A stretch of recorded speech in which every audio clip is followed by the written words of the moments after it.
నమస్కారం. మీనరాశి వారికి ఈ మీన మీ లగ్నంలో వక్రించిన శని, పంచమ స్థానంలో ఉచ్చ గురువు సంచరిస్తున్నారు.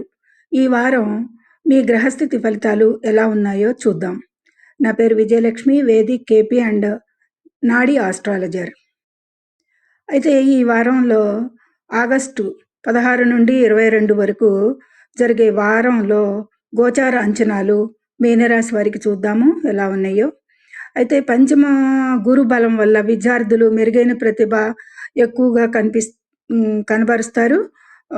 వారి విద్యా విషయాలలో హైయర్ ఎడ్యుకేషన్‌లో కూడా టాప్ ఇన్‌స్టిట్యూట్స్‌లో మంచి సీటు లభించే అవకాశాలు బాగా మెండుగా ఉన్నాయి విద్యార్థులకి. హైయర్ ఎడ్యుకేషన్ వాళ్ళకి కూడా, లోయర్ ఎడ్యుకేషన్ వాళ్ళకి కూడా చాలా బావుందని చెప్పొచ్చు. ఇక కెరీర్ గ్రోత్ అయితే గనక లగ్న శని వక్రించినా కానీ రవి 6వ ఇంట్లోకి మారడం వల్ల ఉద్యోగంలో శత్రువులపై విజయం సాధిస్తారు. కెరీర్‌లో ప్రమోషన్స్ సూచనలు కూడా గోచరించవచ్చు అనేది సూచిస్తుంది ఈ వారంలో. అంటే ఇదంతా కూడా గోచార ప్రకారంగా. ఇక మీనరాశి వారికి ఆర్థికంగా చూస్తే కనుక పూర్వీకుల ఆస్తి వల్ల ధనలాభాలు ఉండేది కనిపిస్తుంది గోచారంలో.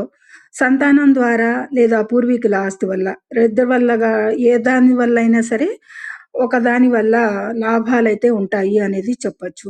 మ్యూచువల్ ఫండ్స్ లేదా సురక్షితమైన ఇన్వెస్ట్మెంట్స్ ఎక్కువగా లాభిస్తాయి ఈ వారంలో వీరికి. వాటి మీద దృష్టి పెట్టండి ఎక్కువగా. ఇక ఆరోగ్యపరంగా మీనరాశి వారికి లగ్న శని వల్ల మోకాళ్ళ నొప్పులు లేదా జలుబు, గొంతు నొప్పి వంటి చిన్నపాటి ఇన్ఫెక్షన్లు రావచ్చు. నిర్లక్ష్యం చేయకండి ఆరోగ్య విషయంలో ఈ మీనరాశి వారు. ఇక ప్రాపర్టీ, కొత్త ఇల్లు లేదా వాహన కొనుగోలు చేయడానికి ప్రాపర్టీ డాక్యుమెంట్లు సిద్ధమవుతాయి. అంటే కొనుగోలు చేయటానికి ప్లాన్ చేసుకున్న దానికి ఆ డాక్యుమెంట్లు అన్నింటిలో కూడా సిద్ధం చేసుకోగలుగుతారు. అనుకూలం. కోర్టు కేసులు మీకు అనుకూలంగా కూడా మారే సూచనలు కనిపిస్తున్నాయి గోచారంలో. ఇక ఈ మీన రాశి బిజినెస్ పర్సన్స్‌కి వ్యాపారంలో ఊహించని అభివృద్ధి ఉంటుంది. వీరు ఊహ కూడా అందకుండా అకస్మాత్తుగా అభివృద్ధి కనిపిస్తుంది. నూతన పెట్టుబడులతో వ్యాపారాన్ని కూడా విస్తరించే అవకాశాలు మెండుగా ఉన్నాయి. అనుకూలంగా ఉంది ముఖ్యంగా ఈ వారంలో అనేది సూచించటం జరుగుతుంది. పరిహారంగా గురువారం రోజు శివాలయంలో లేదా గుడిలో శనగలు దానం చేయండి. గురుచరిత్ర వినండి. ఈ వీడియో మీకు నచ్చితే లైక్ చేయండి, షేర్ చేయండి. మరిన్ని జ్యోతిష్ అప్డేట్ కోసం మా ఛానల్‌ని ఇప్పుడే సబ్స్క్రైబ్ చేసుకోండి.